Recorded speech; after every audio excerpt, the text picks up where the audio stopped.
大縄張りの服部です。今日はこの里山を流れる小川や水路、通称細と言いますけれども、この細でタナゴを狙ってみたいと思います。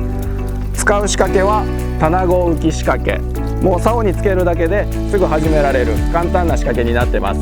これを使ってタナゴを狙います。始めましょう。はい、手軽に調達できる簡単な餌としてはこの黄身練りとグルテンっていうのがあると思います。どちらも水と混ぜて出団子状にして使うようになります。グルテンの場合は繊維質が多くて、でいろいろそのニンニクとかさつまいもとかっていう形で匂いの強い成分も含まれてますので、魚がいるかいないかわからない時とか、魚を寄せてきたい時にはこのグルテンを使ってもらったらと思います。で、黄身練りの方は吸い込みがいいので、ある程度魚が寄ってきたら黄身練りの方を使って、手返しよくテンポよく釣っていくという形にはなると思います。はい、今日は黄身練りを使います。餌が3、水が1という形で表示されてますので、それに従って、作っていきたいと思います。まず餌が3、スプーンで1杯、2杯、3杯入れます。そしたら次水が1ですね。水をスプーンで1杯入れて、あとはもう練るだけです。練れば練るほど硬くなっていきますので、初め魚を寄せるためにもある程度柔らかめ、ばらけやすいように初めは柔らかめに、で釣っていく間にちょっとずつ練りながら硬めにしていくと、今度餌持ちが良くなるので釣りやすくなると思います。はい、ある程度まったら手で最後まとめて、こんな感じです。餌は練り餌なので、どうしても水に入れたら溶けていってしまいますので、1頭ごとにつける必要が出てきます。そうなった時にはこういった感じでロッドベルトにペットボトルのキャップつけただけですけど、こういう形で手元に置いておくと、簡単に快適に釣りができると思います。はい、それでは仕掛けをセットします。今日使う竿が90センチなので、タナゴ浮き仕掛けの90センチ竿用を使います。ここのループに穂先を入れて、道糸を引っ張るだけ。これで穂先と仕掛けがつながりましたので、あとは仕掛けをほどいていきます。はい、これで仕掛けがつながりました。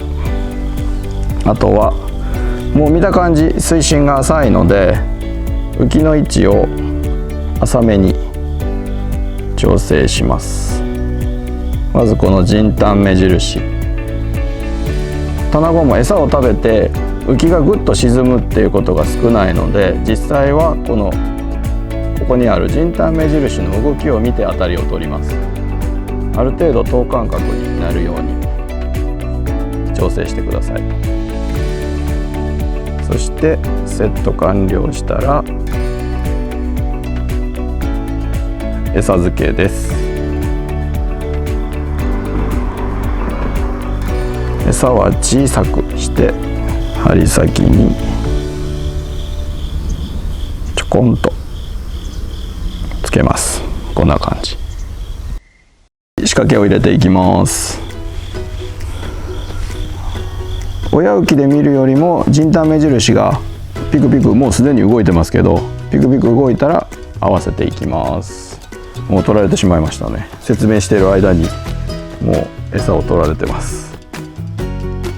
餌は小さく、もう魚がいるの分かってるので、餌は極力小さくつけて、一口でタナゴが食べれるぐらいの大きさでつけます。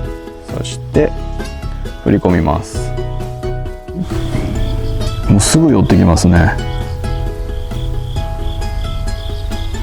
もううじゃうじゃいすぎて人丹目印が見えない。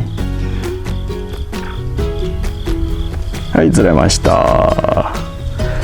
魚が小さいのであんまり大きく合わせないようにしてください。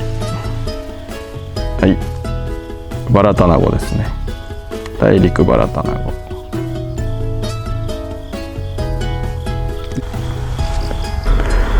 ちょっと針が大きいかな。取られた。ちょっと魚が小さいので、このついてる針だとちょっと針先が長いので、針をちょっと針先の短い一寸タナゴの方に変えたいと思います。針交換の時は針をフックから外して一寸タナゴの取って針す止めに引っ掛けるだけです。はい、これでやりたいと思います。はい、それでは一寸タナゴに変えた第1投目いきます。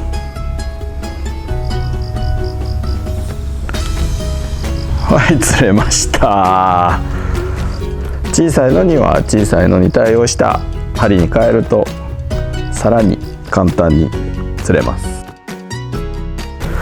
はい、ちょっとだけ場所を移動してきました。ちょっとあそこ風が強くて、釣りづらかったので、ここはだいぶ堤防で風が遮られるので釣りやすいかなと思って移動してきました。さっきよりも若干深めで足場も高いので、竿を90センチから110センチ、足場の高さに合わせてちょっと長めで、水深もちょっとさっきより深くなっているので、仕掛けもちょっと深めに設定をし直しました。それでは始めたいと思います。はい、棚の設定方法は、この針が水深、底からだいたい5センチ以内ぐらいのところにあるように調整します。だいたい今の水深で20センチちょっとぐらいあるので、浮きをちょっと上に上げる感じで深めに取っておくようにします。それでは餌付けからやっていこうと思います。同じように小さく餌をつけて振り込みます。はい、釣れました。今度は油ぼって。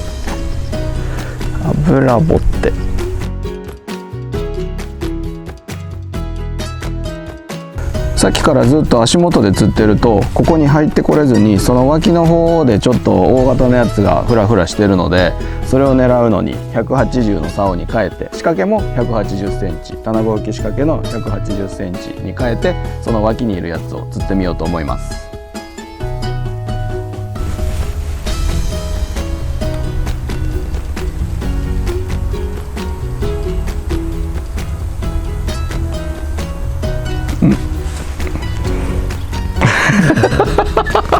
脇にいる大きいのを狙ったのに油ぼって。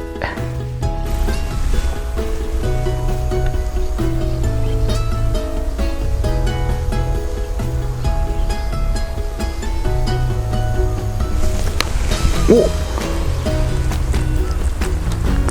来ました。金平のオス。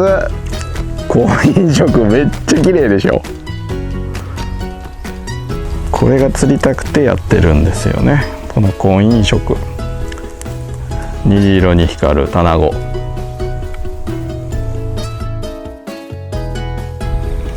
はい、今回のタナゴ浮き仕掛けにはこのタナゴ針がついてます。釣りをしていく中で途中からこの一寸タナゴに変えました。それの違いで言うと針先の長さですね。この一番基本的なこのタナゴ針っていうのは、小さいのから大きいのまである程度、かかるオーソドックスにかかる針先の長さになってますが、今回釣りをしていると比較的小型のタナゴも多く混ざったので、針先がちょっと短いこの一寸タナゴに変えました。名前の通り一寸3センチぐらいのタナゴを目安に作った針になります。このまた冬になってくると豆バラと言われる1円玉にも乗るぐらいの小さいタナゴも釣れるようになります。そうなった時にはもう一番短い、もう目で見て針先あるかないかわからないですけど、もうそれぐらいのこのミクロタナゴっていうのも使っていただいたらと思います。釣れる魚の大きさに合わせてノーマルのタナゴ、一寸タナゴ、ミクロタナゴ、この3種類使い分けてください。はい、タナゴいっぱい釣れました。もう群れがバーッと寄ってきたら、あとはもう群れが散らないように手返しよく静かに釣る、これが肝だと思います。タナゴは一年中釣れるので、産卵期も種類によって違うので、婚姻色の出た虹色のやつを探すっていうのも一つの手ですし、あとは逆にもう冬になればなるほど小さい個体が釣れるようになるので、いかに小さいのを釣るかっていうのもタナゴ釣りの魅力だと思います。是非タナゴ釣り楽しんでみてください。